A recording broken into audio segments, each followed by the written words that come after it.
এটাকে বলা হয় সূর্য নমস্কার। অর্থাৎ আমরা প্রতিদিন সকালবেলা উঠে সূর্যদেবকে প্রণাম করে সবকিছু শুরু করি। সূর্যদেবের আলোতে আমরা নিজের শরীরকে গ্রহণ করি তাপ এবং রোগমুক্ত হই, যেটা মনে করি সেটা এটাকে বলে সূর্য নমস্কার। এর 12টা পোজ।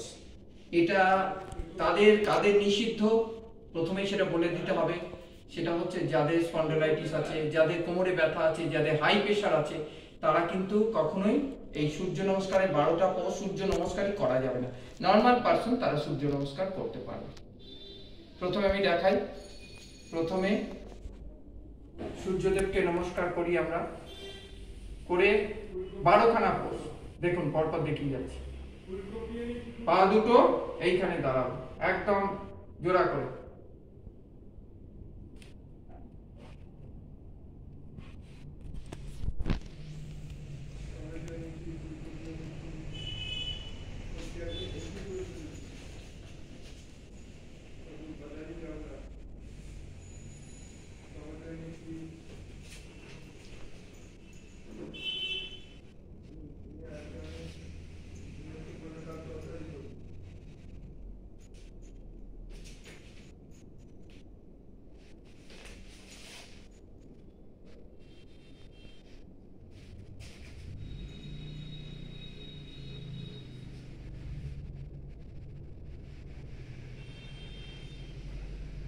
আবার দেখাচ্ছি আরেকবার দেখুন।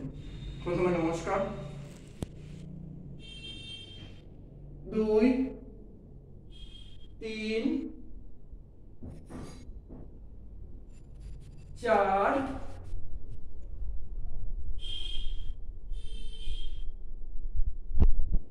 5 6 7 8 9